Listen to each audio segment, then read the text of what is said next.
Hi there, Mike and Adam in the Deep End, November 21st, 2023, the eve of the 60th anniversary of the JFK assassination.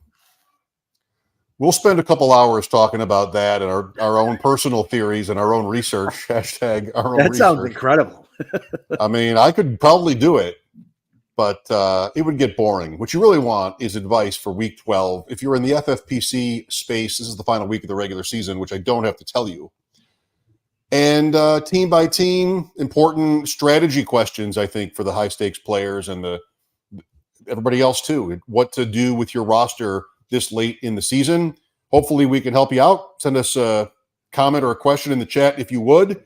Thanks for watching on YouTube and listening on Spotify or wherever you find your podcasts. Powered by the Player Profiler Network.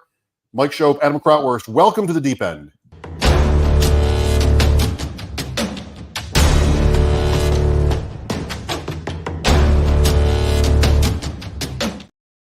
The JFK stuff sounds fascinating. There's a 5 or 6 piece documentary coming out on Amazon Prime, like 6 years in the making, in the next week or so. So we'll have to watch that and give our commentary on that for sure. Conservatively, I will watch that 35 times. That's right. At least. That's right. There's a new Hulu one. It's also available on Disney Plus. It's 3 parts, really good. They're still finding new footage. I actually could do 2 hours on the JFK assassination, and I'm staunchly an Oswald acted alone guy, which is when I was in college, and we won't remember 19. I did a thesis paper on. I'm like, here are all the conspiracy theories. I was so fascinated with it, and then it's 30 years later, and just nobody has ever had anything. And I've come to appreciate how the Oswald acting alone theory not only is provable in certain ways, the rifle, but also it makes sense. So not to start something with our viewers and listeners so controversially early on here.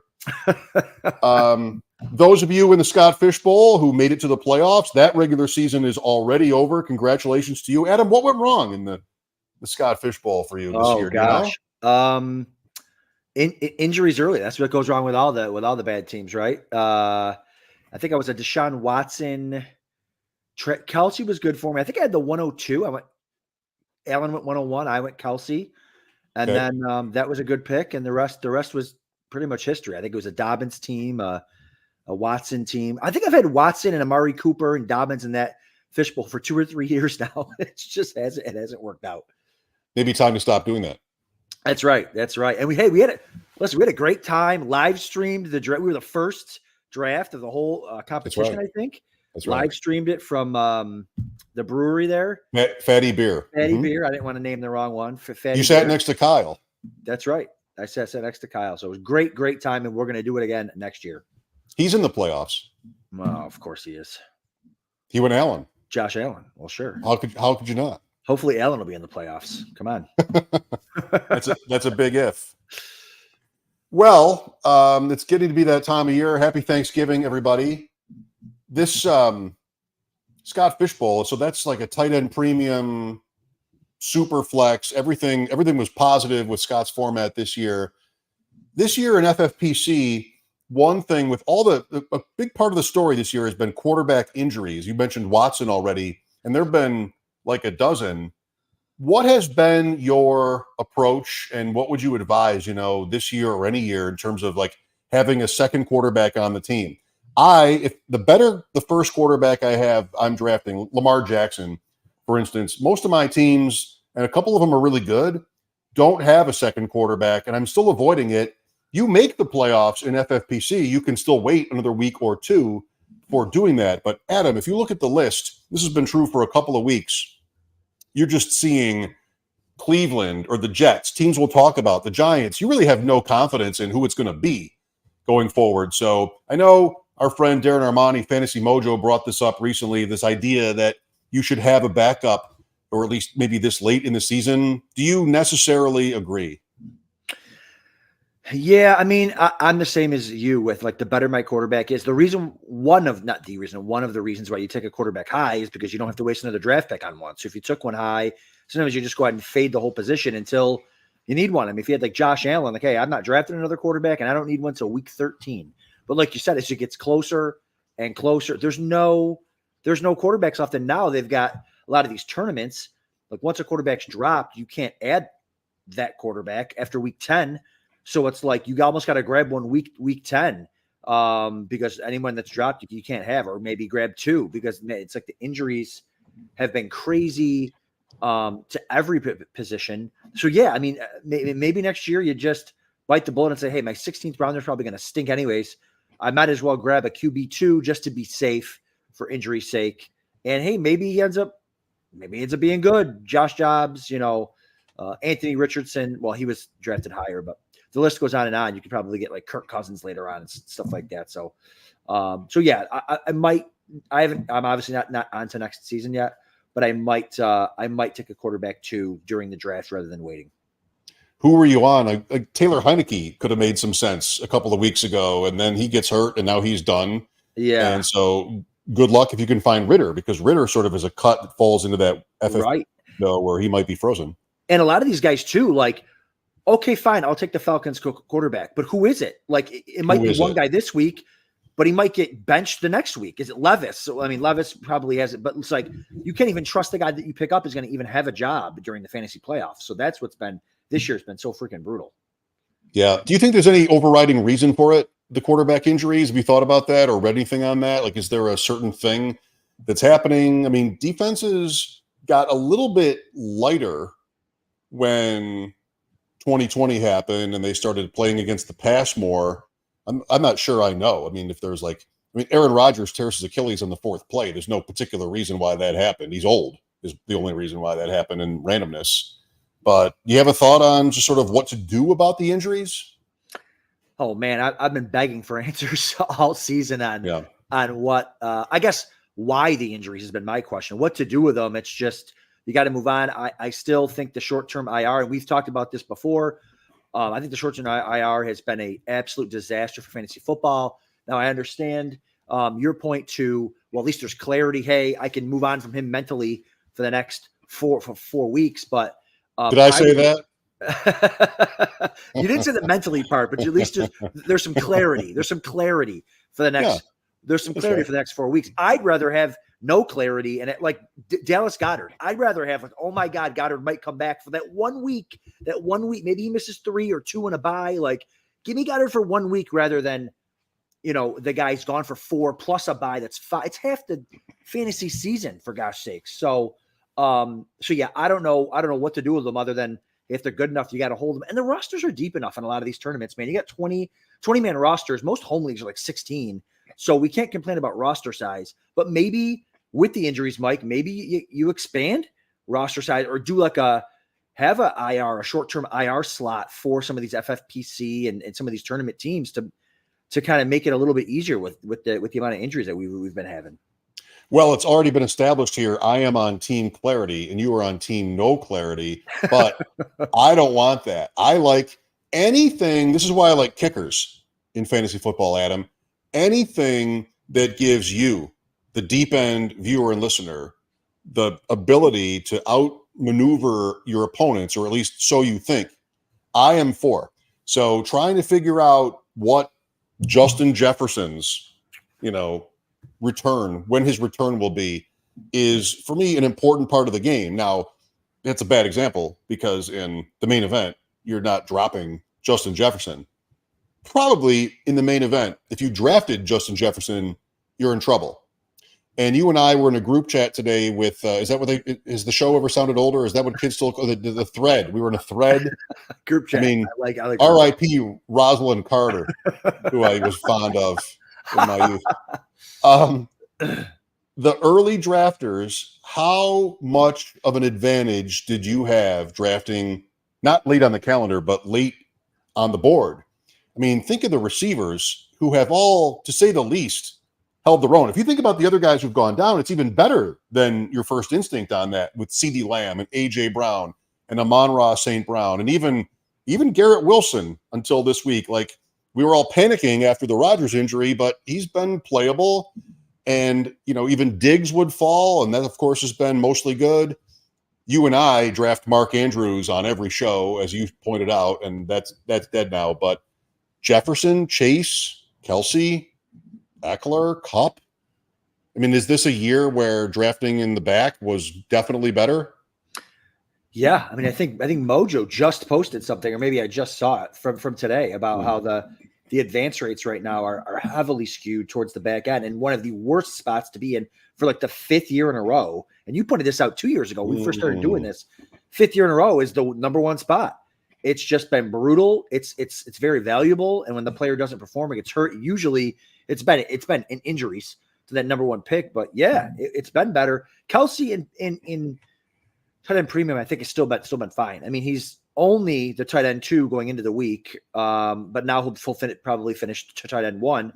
But I think he's been fine. He's had 1 or 2 Kelsey games, but I mean, even when you go into the week, you look at the Kelsey kind of projected points for FFPC. It's like 21 points going into the week. It's like, all right, well, I can deal with that. But yeah, it's been awful with the performances up front. Cooper Kupp. I mean, Cooper Kupp fell off obviously once the injury happened. So if you got him in the 4th, 5th, 6th, 7th round, it didn't hurt you as much. But there's another guy, hurt all year, 2 phenomenal games, and then 6 bye week injury. It's just he's been killing you. Yeah, it's just one of those years where being at the back end was really, really good. It's also the 2-3 turn, right? I mean, which we talked about in the preseason. Like we hated it. We hated it so much. But there were some guys there. I mean, if you went Keenan Allen, some other guys that were there. If you went that route, if you went Josh Allen, Keenan Allen, you have the QB1, you've got a top 5 wide receiver. Like you did okay there. But was that a respectable choice? I mean, Keenan Allen, this is a mental block for me. Because anybody older, I didn't want Derrick Henry at that turn either. I think I've been right. Like I wanted T. Higgins or somebody, Devontae Smith. You want to bet on youth. I think it's just there's so much randomness. It's hard to draw these kind of conclusions when you're talking about a small handful of guys. But I can tell you if it's anecdotal or just small sample. I can tell you, like I'm sitting here with maybe 7 good to really good FFPC teams going into week 12. Like this is a big week. That's a good number for me. And those teams that are better, the better teams were all drafting late. I mean, that's just Lamb and AJ Brown, one or the other or both. Yeah. Joey Brown just pops in the chat here. He has an NFFC primetime where 8 spot. He went CD Lamb, and shout out to Joey. He took over the lead last week in my draft. Deep End Invitational. Right. Well, is he still ahead? He's still ahead. I was the number 1 scoring team again, but he was right, or maybe he was. He was a number 1. No, he was a number 1 scoring team. I was number 2 again, and I'm 20 points back, so it's gonna be me and Joey, rest of way. Congrats to him, and it's gonna be fun. He also said that he missed the Scott Fish 12 wins, and he missed the playoffs in the Scott Fish Bowl. How does that happen? Brutal season. I can confirm you're 27 plus behind him. I as your friend, I hope I can get away with this. I like you more on this show when you're talking about your losing. I mean, it's just we won't listen to other podcasts, and even we know friends of ours who are hosting shows. They sort of allude to that too. And who wants to listen? Davis Maddock. Who wants to listen to us talk about our wins? I want to hear what went wrong. I listened to Pete Overzet's portfolio show this morning, and it was bad. I'm like, oh, I'm glued. But I don't want him to lose. It's just like it's more interesting to listen to sort of what went wrong because we know how much luck there is in it. And also like, okay, well, guys like that who are good players, you can relate, like you look at teams. I texted you a team that I had last week. Think of the lineup you could have had. I tweeted a potential hypothetical lineup that I thought was possible via draft. Yeah. Yep. Yeah. With Kupp, Burrow, Kenneth Walker, oh my God, Kupp and Diggs and Garrett Wilson and Andrews or Laporta if you had that going, or Gabe Davis. Gabe Davis, zeros. That was a 25-point team, and that's a horrific number. So last week was especially cruel. Yeah, no, I'm right there with you. I mean, and then this whole, we got a question here. This whole Justin Jefferson situation has been cruel too. Someone has willing to trade Eric, Justin Jefferson for either Tank Dell or Nico Collins. Would you make that trade right now? Assuming Justin Jefferson back, would you rather have Jefferson or Tank Dell or Nico Collins rest of way? I would be closer between Dell and Jefferson. I love everything that's happening there. Who doesn't? Yeah. But I think I would be the type to trade for Jefferson. Me too. I think you got to go ahead and do that. And plus, well, never mind. I was gonna say if it's a tournament, it's not a tournament because you're trading. But having that piece, and I guess I don't know what the rest of the team looks like, but having that upside 30 point per game piece there, I think is very important come playoff time for sure. Whether Joshua Dobbs can deliver that is one topic we'll talk about here as we go team by team after a short timeout. Mike and Adam here in the Deep End, November 21st, week 12. First, a word from our sponsor.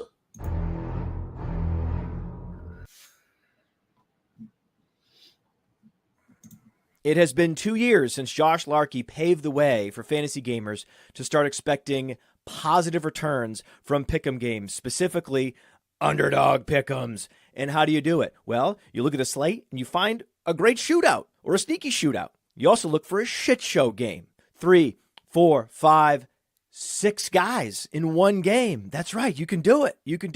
And you could 100x your payout on underdog. Think about week 1. Jets Bills was a shit show. Did we see the Aaron Rodgers injury coming? No, but we knew the Jets have a good defense. We knew the Bills have a good defense. Why not expect the worst? And the worst is what we got. So if you had gone Dalvin Cook less than, Garrett Wilson less than, Aaron Rodgers less than, Josh Allen less than, Gabriel Davis less than, boom, boom, boom, boom, boom, boom, boom, you can go 6 for 6. Same thing in week 2. Oh, week 2. Oh, sneaky shootout there in Philadelphia. Minnesota's going to be in comeback mode, so we'll go Cousins, Jefferson, Hawkinson, more than, Madison, less than, but also Swift, more than. Boom, boom, boom, boom, boom, boom, boom, boom. That's how you do it with the underdog pick'ems, and you use promo code Underworld to get a 100% instant deposit match up to $100. You put in $100, underdog matches that deposit up to $100 with promo code Underworld. Go start picking.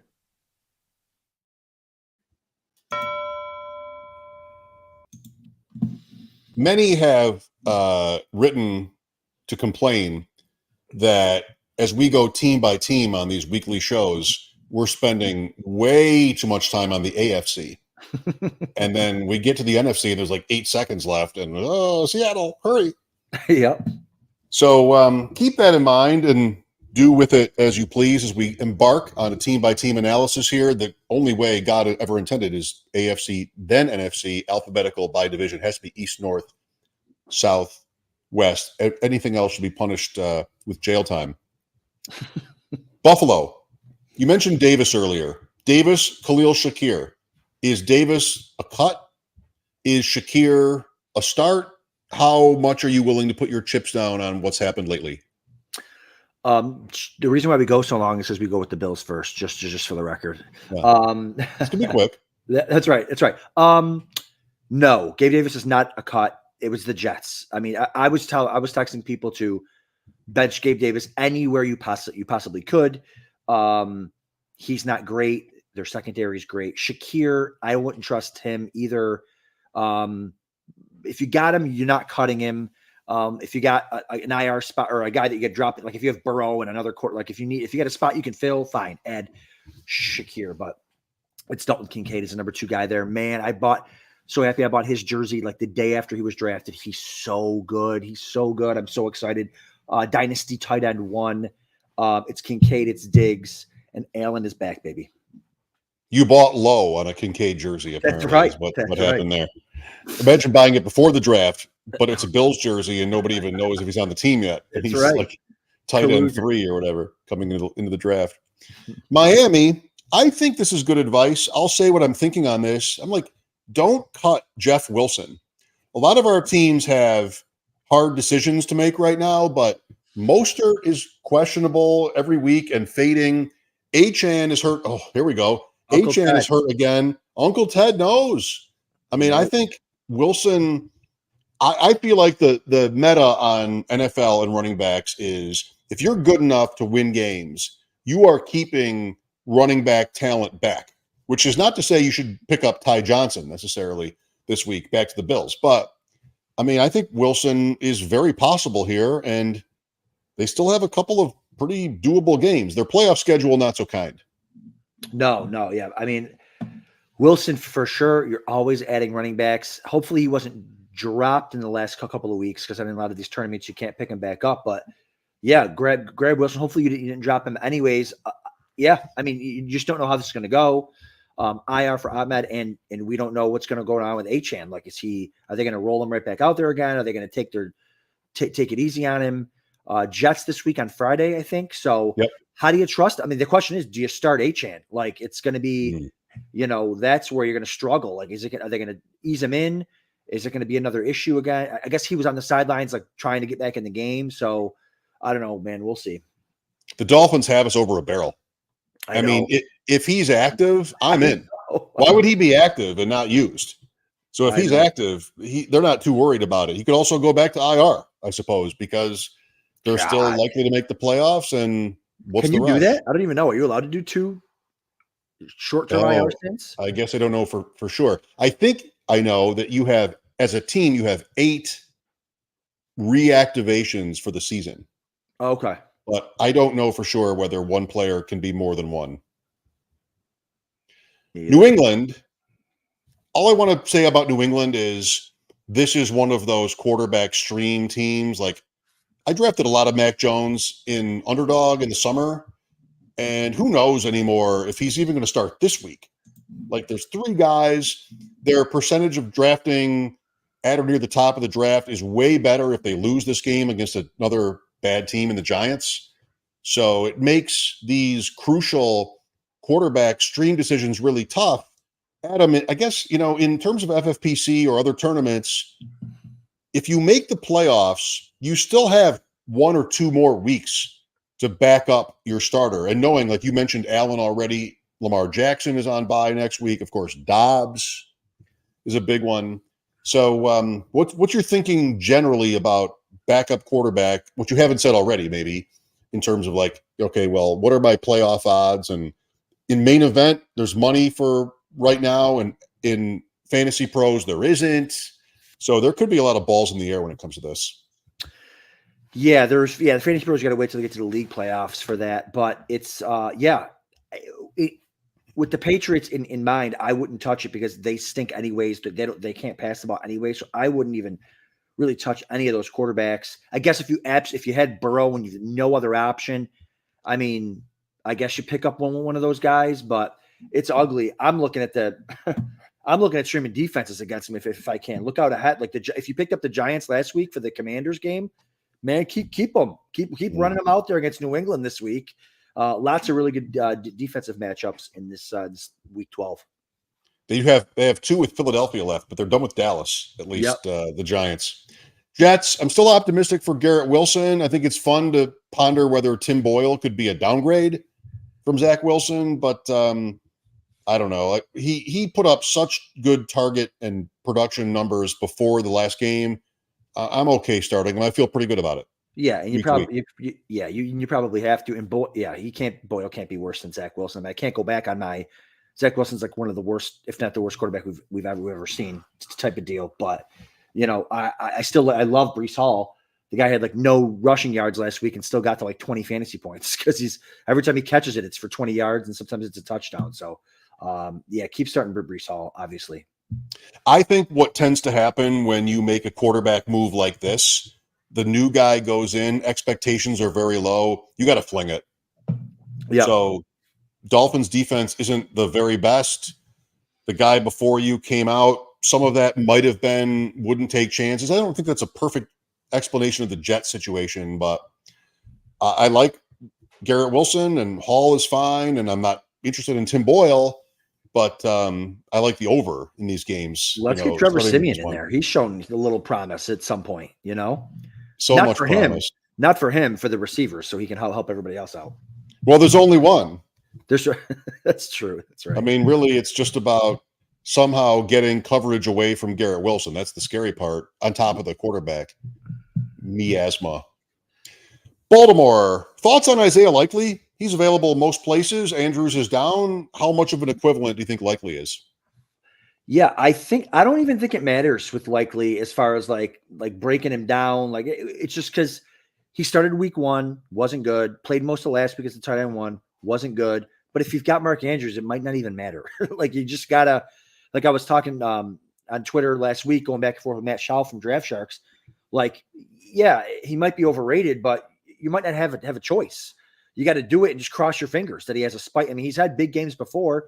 Cross your fingers that he has a spike game. You know, I mean, it's tight end, man. You get 12 fantasy points. It's a massive week. He only got a 5% target share, but he flashed as a rookie, had a couple top 10 finishes last year. So if he can reach 80% route participation, I think we'll be fine.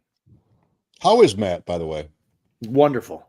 Good. Doing great. Cobra soccer, Grease Cobras for life. Cincinnati, here's a take. I don't think they're dead. They're at fantasy. Okay. Fantasy can wait for a second. I'm sorry. This is the deep end. I forgot my role for a second, but here It threw me off for a second. the Bengals have a schedule starting with this week at home against Pittsburgh, and then in a couple more weeks, a game against Pittsburgh on the road, which is like, what's the difference? I think they can win a little bit for Chase and Higgins. I mean, it's going to have to be a step down, but maybe not for Mixon. Right. Yeah. For those of us who hated drafting Mixon when we did.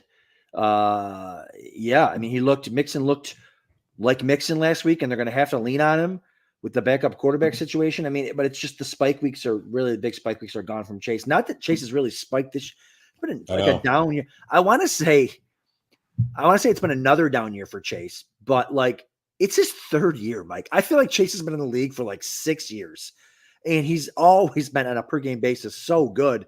I think after his rookie year, the second half of his rookie year, we just expected Justin Jefferson like every single week just smashing, or AJ Brown. It just hasn't been that way this year for Chase. He's been dinged up. Obviously, the quarterback was dinged up. So yeah, I'm not as high as the Bengals as you are. Higgins terrifies me going forward, but you're not going to bench Jamar Chase. Cleveland is 7-3. Another one of these quarterback teams. Like, what's your guess?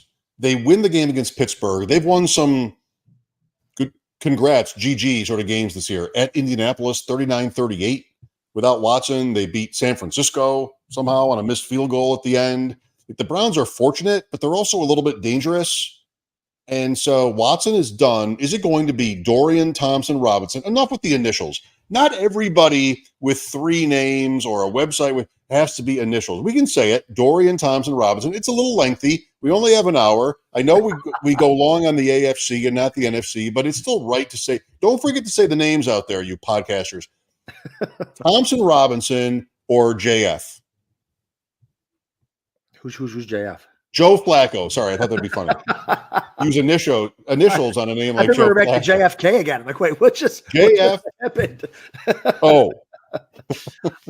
No, Dorian Thompson-Robinson. I think they even came out and said he's just a coach, just in case. How do you not rally around a guy? The team's rallied around him. Whatever. For fantasy, DT. Oh no, I just did it. Dorian Thompson-Robinson could be a guy that you could. I would rather have him than any of the New England Patriots quarterbacks. Like, get a guy out there who's got weapons, that got something to play for. He's got rushing upside.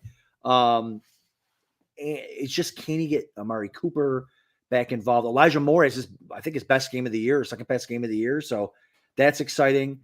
Njoku 17 or 18 for fantasy points. So we'll take it, man. Just get those guys involved, and we'll take it. Hopefully whoever's taking over in Pittsburgh will get their guys involved. Matt Canada out. Deontay Johnson the last 2 weeks. What happened? The one thing you knew was safe with Deontay Johnson was targets and short catches, but not even that. You and I have him in a big one this week in the main event. Are you worried? Would you consider benching Deontay Johnson? What kind of level are you at with him? Yeah, I'm always worried about him, this year, and he's a guy that you don't have to start. I mean, the target share is there, 36%, but the passes aren't catchable. Pickett sticks. People talk about Canada. I was joking, like, Canada's not the problem in reference to the Bills cutting their offensive coordinator, but It's Canada and it's Pickett. Pickett's terrible. You see all these videos of him just not. I mean, Johnson's open. It's not like he's not getting open. He's wide open on some of these crossers, and Pickett's just not there. You can. There are teams we could feasibly find better options. I'd even start a second tight end, Dalton Schultz. So I'd rather start Dalton Schultz maybe over Deontay Johnson moving forward. Oof. Deontay Johnson or Romeo Dobbs? Oh, Johnson. Rashee Rice. Depends on the matchup. Matchup based. Okay. What a cop out. I'm blanking on the Chiefs. Oh, at the Raiders. Oh, Pittsburgh at Cincinnati. Deontay. I wonder what I might sit here while I'm pretending to be pondering JFK topics, trying to think of other receivers. Let's move on. Houston. Wow. Devin Singletary is not coming out. I mean, that is going really well. Last week, that was a lucky cover for me and others with Arizona plus 5.5. Stroud just threw a few picks. Everything is what you want there, I think, with Houston. The schedule, too. They are home to Jacksonville this week. They are in first place. If they win, tied with a sweep of the Jaguars. Really exciting times there. I mean, who are you not starting with Houston? That's a great question. I mean, Pierce has been out. Hopefully Pierce, for Singletary's sake, stays out. Singletary's getting all the work. Yeah, I mean, the touchdowns, the interceptions there were bad too, because they were like all in like the red zone too, like a lot of them. So that was tough. That left a lot of points on the board. But Singletary's using 81% of the snaps, 84% of the attempts, 62% of the route participation. He's been a low end RB1. What planet am I living on? Singletary's been a low end RB. Zach Moss has had better games than Jonathan Taylor. Jonathan Taylor can't even have a Zach Moss game for the Colts. I just don't know what planet I'm living on this season. Nothing that makes sense. James Cook. Keep drafting those That's day right. 2 running backs. You got to wait for James Cook to leave, and then you got to draft him. Maybe. Indianapolis off the bye, playing against Tampa. I just thought about Josh Downs for a minute. You know, he was injured and tough to start in the previous Colts game in Germany against New England. He made an amazing catch late in that game, just like they sort of one of those guys where you don't use him, you're trying to protect him a little bit, maybe, and then almost didn't ice the game. New England had some more hijinks still to come, but Downs is exciting going forward, as is Michael Pittman. Yeah, start them all. It just makes you sick too, like how good this offense, explosive this offense could have been with, Anthony Richardson out there. But yeah, you probably have to start a lot of those guys going forward. Pittman's exciting. And yeah, I mean, as long as they stay healthy, the coach / offensive coordinator has him scoring points and has him playing high tempo, up tempo, a ton of plays. I try not to tweet almost ever anymore because what's the point? But Sunday I'm watching Jacksonville, Tennessee, started the third quarter. Dearness Johnson was in the game. I'm doing some red zone stuff and some other things, trying to get ready for Thanksgiving. And I thought I'd missed something. So I tweet, why is Dearness Johnson in? He gets most of the drive into the red zone. Then ETN comes in. Okay, there's ETN. The point is, as many have said, Jacksonville is trying to scale ETN back. And Johnson seems second. And I think back to his days with Cleveland, we kind of just collectively think he's pretty good. So he's a nice pickup this week, I think.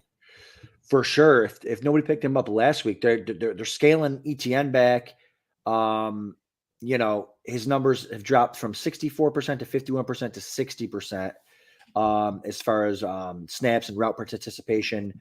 RB36, RB20 in those games after those games. So that's not what you were kind of hoping for. It's not what he's been doing for you all year. You don't want ETN to be fading down the stretch here. So Bigsby irrelevant. Dearness Johnson's the way to go here. The haters are right. I'm looking at the clock. We're not even to the AFC West yet. And I mean, what is happening? Look at all this time we have. Tennessee, Treylon Burks on my bench and a few teams want to believe in it. Feel like he could be a good contrarian play in the sprint coming up, but we're still not off the ground with him injury-wise. That's a good point. I never thought about having that guy that can smash. I mean, you'd have to have some real guts or some real bad luck to have to start him. But yeah, he could be that contrarian guy for sure. But Levis just has done nothing since his 4 touchdown performance. It's his first start. So, and this week is Jags. No, who is it this week for them? No, not Jacksonville. It's a team that Henry owns over the years. I'll look it up, but it's Carolina. Maybe it's anyways, it's a situation where you are going to Carolina, and Carolina's rushing defense is 30th as far as fantasy points to running back. So that's excellent for Henry. It's going to be more of a running game. So I don't like Levis this week, but anyways, the whole offense has just been a disaster, and they're going to be running the ball more here. Yikes. Denver, interesting team right now. Cortland Sutton has made a few beautiful and important plays for Denver. Is it clearly, in any context, Sutton over Judy? Yeah, for sure. I mean, he's got touchdowns in like 7 straight games or 7 touchdowns, maybe 5 games, something like that. He's been the guy. I don't want to say he's been like incredible, but he's been just the guy that he's making crazy catches. That catch against the Bills was I think it was like the second least probable catch in the history of like tracked catches by advanced metrics. Thank you so much for that. And so yeah, he's the guy. Judy's a guy that I wouldn't really want to be starting at all. I can't start Deontay Johnson over Judy. He never really gets there. Adam's at that game where Sutton scored against Buffalo. He's in the bathroom like this. There's at no split second on that play was that ever going to be a touchdown. And then you come back to the bathroom and commercial and it was. I'm assuring my young impressionable children, like, there's no way that guys, look, he caught that thing 6 yards out of bounds. That's not a touchdown. I don't really need this world where we know whether, like, even on a play like that when I was growing up, the Broncos would never have even complained. And there would have been no proof that he was in. Like, let's just keep playing. You know, one of these teams will win. They'll both make bad 4th down decisions. They'll both get, screwed on a couple of calls, and somebody will win. It's good enough. If you're a good team, you'll get to the playoffs. Don't worry about it. That's that. Kansas City, Rashee Rice still can't get more usage. I don't know why. I mean, nobody else is showing, and then you have this drop by MVS late in that game. How much more proof do the Chiefs need? Yeah, it's been a mess there. I mean, the offense is not. Nobody's talking about it now. They are. The offense has not been good. They've been buoyed by a top 3 defense, but this offense has been terrible. They haven't scored a second half point. They haven't scored a second half point in a month. That doesn't even make sense. I'm tied with the Chiefs for second half points in the last month. That's right. You are tied with the Chiefs, but. Who had the touchdown last night? Ross? Watson. I'm sorry. Yeah, I'm drawing. There's so many receivers there. Watson. My guy Jack Colsheen came on my podcast last week and was begging people to pick up Watson. Said he's the kind of the dumpster dive dollar pickup. And man, was he right? 11 targets for him, 5 catches, a touchdown, another end zone target for him, interception by Mahomes. So, yeah, I mean, if I had to go with a guy, I would go with Watson down the stretch. He's probably still available on a bunch of waiver wires. I don't care that much about him now, but that was one of those in the best ball season that was there because he was relevant last year with Kansas City, and everybody kind of agreed they downgraded. We, to varying degrees, we got into Tony and Sky Moore and I guess also Rice as a rookie, but Watson – reminds me of the Patriots a little bit, a player that, okay, we know they can trust him. It's kind of how the Chiefs are with McKinnon, where you see a certain level of trust, veteran coach, winning organization. I think that probably should have been getting more respect. And Watson might be that sprint play that you're looking at because they're going to have to play. They got something to play for. The offense has to figure it out. He could be that play that wins it down the sprint. Who is this year's Zay Jones? Everybody is asking. Chargers, 2 questions on Quentin Johnston. How can you play him? And how can you not play him? With Justin Herbert and that offense? I mean, if you have, like you would say, I think, if you have Johnston, you probably have somebody else better, hopefully this time of year, so you might not need to play him, but it's still very tempting. Still very tempting. And listen, shout out to the Podfather. Okay. He came on here. We talked baseball cards. We talked a lot of things. We talked football cards. And he talked Quentin Johnston about how terrible he was and how his Senior Bowl or whatever is all off-season workouts. He was dropping everything deep, dropping every single, and it looks every time you throw the guy the ball deep, that's what it looks like. It looks like he's never caught a football in his life. So I don't know if he can fix that. We'll see, but yeah, he's not very good right now. Vegas, all I had from last week, the loss to Miami, is at least we saw them turn to Devontae Adams. I mean, Yes. Adams remains a start. Like if he had another game like the week before or a game where he's getting 3 targets, we'd be questioning whether to put him in with Aiden O'Connell. But against Kansas City this week, I like Adams to be like big time. So Adams was a guy that I was setting lineups, Mike, and I took Adams out of the lineup for somebody, took him out, put him on the bench, went to the kitchen to make a sandwich, started sweating and sprinted back to the computer and put him back in the starting lineup and took a couple of deep breaths because that's how long I could have taken him out of the lineup for 30 seconds before having a panic attack. But listen, the Chiefs don't give up points to number 1 receivers. People were saying it going into last week, and look at A.J. Brown, 1 for 8 or something. Like, I know there was a couple of close ones there, but they've been really, really good against number 1 receiver. So I'm not saying bench Devontae Adams, of course, but I wouldn't expect a big week out of him. So to the NFC at last, Dallas. I know, finally, right? Should I talk fast? Go 1.5 on my my speech the rest of the way. There are people who I think come off sometimes fatalistic when it comes to fantasy football. Like, oh, I knew when I saw this happen on the red zone, I was in trouble. And I'm not like that, which I think is good. I'm not bragging. I'm just saying, like, I never feel like I'm dead until I'm dead.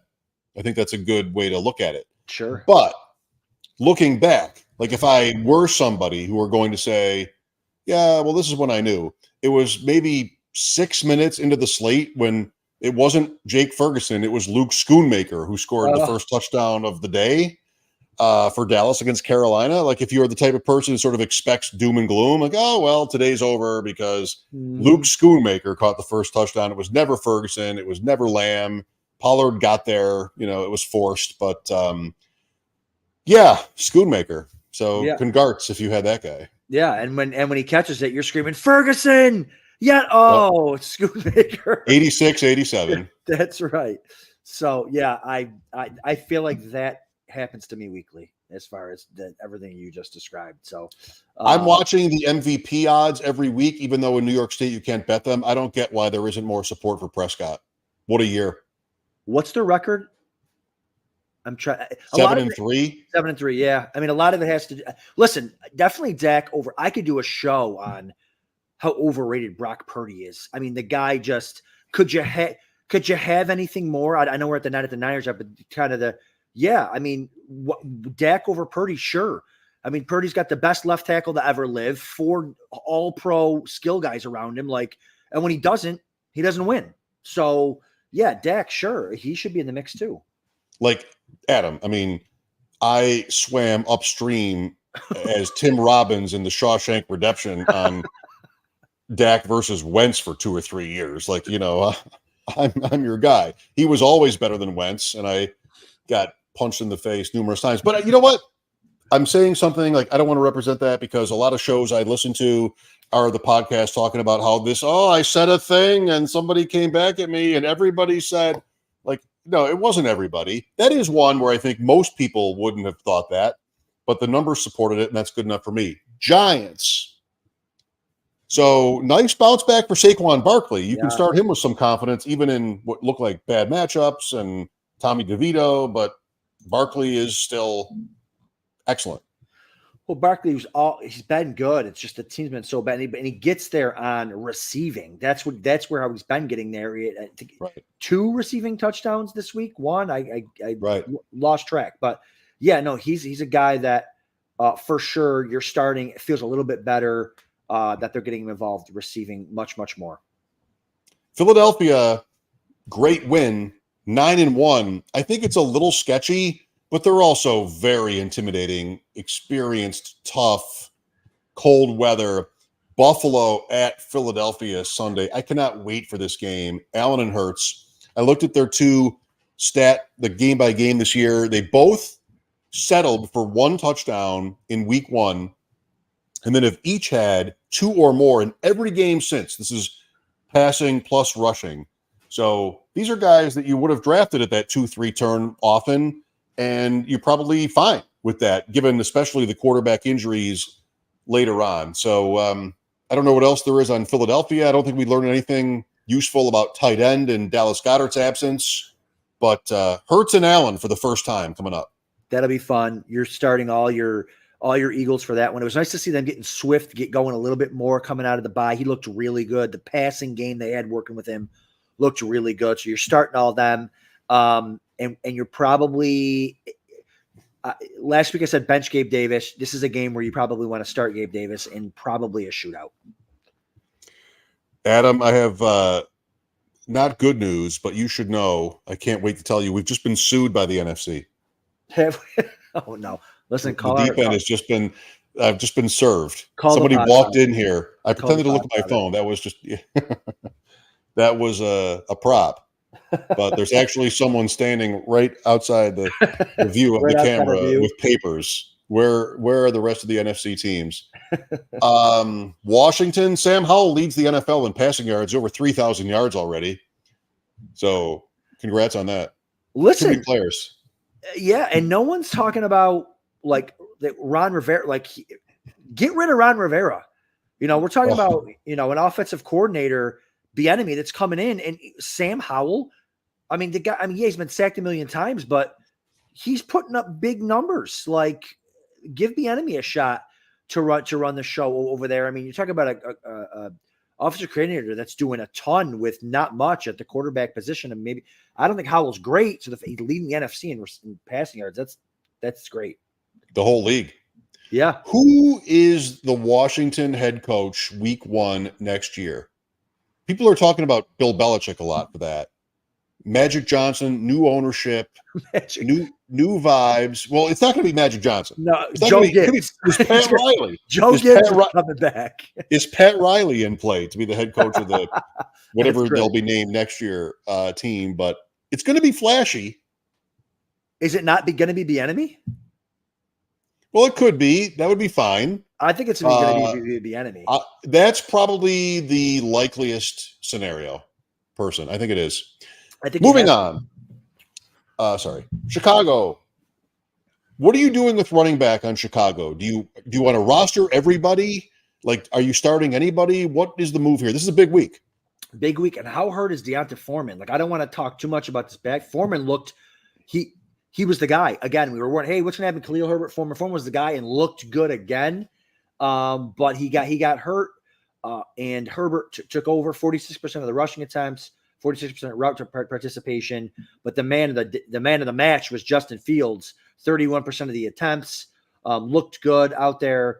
So I don't know. We'll see if Foreman misses time. Herbert is certainly worth starting. Lions this week? Yes. No. Last week was Lions, maybe. Yeah. Hold on. I'll think of it. You'll think of it. But yeah, no, I think it would have been easier if Roschon Johnson had just gone away. I know in that scenario, but that didn't happen. I thought. Oh, Monday night. Yeah, we're getting together for that because our main event team rides on Josh Dobbs on Monday night. So you're coming over. I forgot to tell you. Good to know. Perfect. Roschon Johnson does figure in. I thought Foreman got hurt on the first couple of plays in that game. He stayed in. He scored. Yep. He was hurt again. I don't know what was said about that, but that's how it looked like when I was watching it. Detroit. I mean, it's all so good with Detroit. Even a game like this, they get behind against the Bears. How much luckier can you get? Jameson Williams, 244-1. How startable is he? It's so tough, man. I don't want to start him because, again, with the targets, like he has to make the most of every opportunity. I don't want to start him, especially with the money weeks on the line. I guess you could roster him and, again, hope for that big game, but yet to really have it. Everybody else, though, I love. I mean, Gibbs, Montgomery, Amon-Ra. You said it perfectly.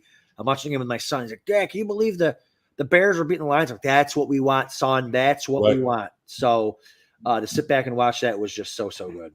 That's how I grew up and learned watching sports, was watching my favorite team lose and being told by my papa that's actually what I should have wanted, because he had, Frank Lewis in his fantasy leagues. Gale Sayers.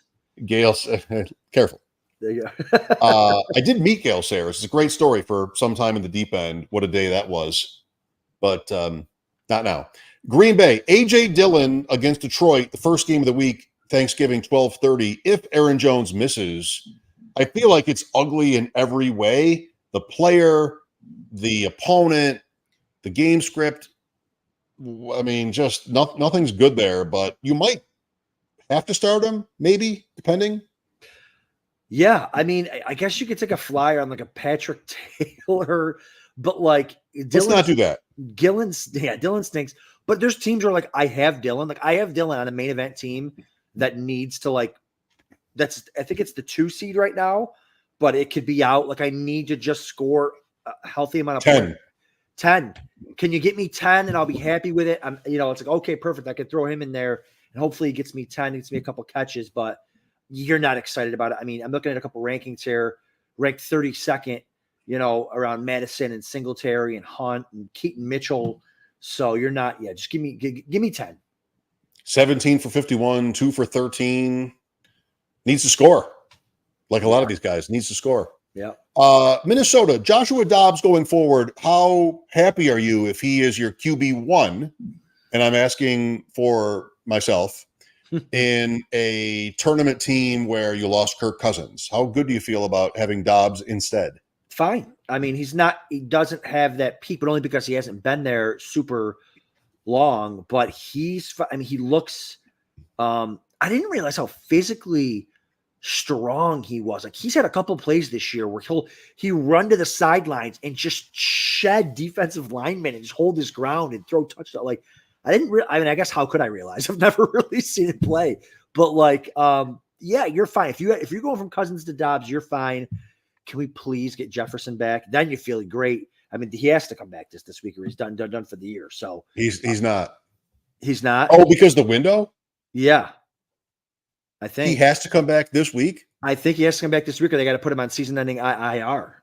I don't think so. I'm not sure, but I think he can get away with this week. And then there's a bye in 13. Okay. Well, we'll figure that out. Let's play. The clock. Let's get him back. The clock is ticking. Let's get him back. We don't have time to talk about how the gastronaut has become a moniker in my house after the pastronaut. The gastronaut. That'll be you have to be a subscriber to find out. Atlanta, Desmond Ridder is back. What about it? Just get the ball. Listen, hopefully they come out of the bye and get the ball to Bijan Robinson and get the ball to the right players, but I don't think they will because that's the coach. But both quarterbacks have stunk, so the quarterback situation doesn't really matter to me. I had a team last week in the FFPC that was just dead at tight end until Sunday morning, lost out on bids. I'm like, okay, Tommy Tremble. So guess what? I'm a person who started Tommy Tremble in a high stakes league and he scored. And I scored 70 points total. Adam Thielen, keep going. Yeah, Thielen's it. Frank Reich took back over play calling, so Thielen got all the targets. Beautiful. Michael Thomas to IR for the Saints. Carr or Winston? Winston's a little bit interesting. You just don't know if he's going to play. Another one of these. I would love for Winston to play. Everybody would, but I don't think if Carr's healthy, I don't think that Carr's coming out. Mike Evans is going to the Hall of Fame, as somebody told me years ago. Even when he doesn't get balls, he gets in the end zone and saves his day, like last week. Yes. No, he's been great every single week. He's been a kind of the bright spot here of the very few mid-round receivers that have actually hit this season. Arizona, Michael Wilson hurt. Greg Dortch, once again, when there's an opening, it's suddenly like Greg Dortch season. Hollywood Brown not getting there, very frustrating. Promising for Murray. Those are my thoughts on Arizona. And Connor is okay. Yeah, tight end got there as well again, I think. McBride. Promising for Murray. And quick going back, Rashad White's like a top 6 running back on the season. He's had like a really great, quiet season. So catches, touchdowns are starting to come now. So, but yeah, I think you still want to start Kyler Murray. You're excited about starting him going forward with their rushing upside and the playoff schedule. San Francisco at Seattle or next. Nope, Rams. Hang on. Rams. Maybe no Cooper Kupp. Any instinct on whether he comes back or just what he's dealing with? Nakua, Kyron Williams back in week 12, and Henderson released. Henderson really found that very odd. I thought Henderson would have been like the number 2 back on the team, but good if you have Kyron to see that they have a lot of confidence in Kyron now after being out for 5 weeks, 4 weeks, including the bye. So Kyron, if you got him, fire him up. You were going to do that anyways. I would rather have them just sit Cooper Kupp, because if they don't, I have to start him, and he hasn't been good. He hasn't even looked good in a while. Looks slow. And Stafford misses him on that oh my God, wide open on like a 50-yard touchdown. He throws it like 8 yards to the left. They can't convert. Oof. But if he's active, you're starting Cooper Kupp, and good luck. Now, San Fran at Seattle, the final 2 teams on our list. Look at the NFC. They've just filed an amicus brief. An amicus brief. I mean, I'm not even sure what an amicus brief is, but I just got one from the literal National Football Conference. It's so bad. San Fran at Seattle, Thursday night football, Thanksgiving night. San Fran, last week, everything goes. Everything works, which is rare. Like the thing I've heard on every show about San Francisco forever is like, well, somebody's going to miss, and then not in that game. And they only scored 24 points. So don't give up. The big plays are the key to that, I think. Seattle, Charbonnet, running back. What? That's your guy. That's your guy, Charbonnet. Running back. Is he got the backfield to himself this week? Probably. I mean, he's RB 10. Oh, we'll have to bet. I said 14. Right in the middle there. Some other spots have an RB 19. I mean, Pete Carroll loves him. He's going to get 30 touches. Look, see, you made you drop. What happened there? Sorry about that. 30. You were so excited about the 30 touches and targets. Yeah, no, I like it. I had a thought for a story that could have happened right there when he started to talk about Charbonnet, but that is not what happened. As I look down to see where my microphone is. So, I mean, it's the deep end, but we're going to skip that. Adam, how can we follow you on social media? What's best? What do you recommend we do?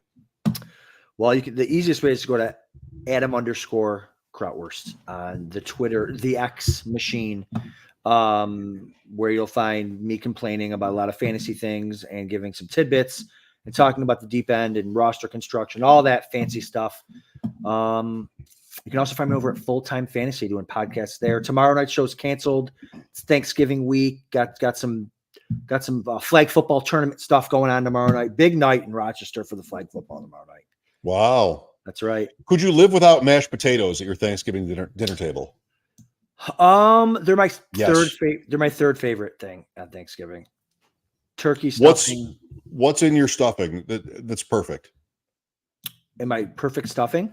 Yeah. What do you want? I just want the bread and the season. I don't want any grapes or raisins or nuts. None of that. Whatever people put craisins. I don't want that in there.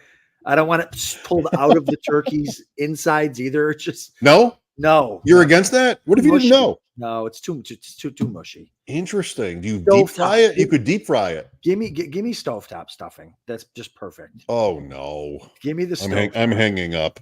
That is fighting box stuff. Give me the stovetop stuffing. Are you there? Oh no, we lost the mic. He's gone. He's gone I said stovetop. He hung up. And that was it. Goodbye. Goodbye, everyone. Thanks for tuning in. And we will see you as soon as I find this exit show read here. We will see you next week on The Deep End.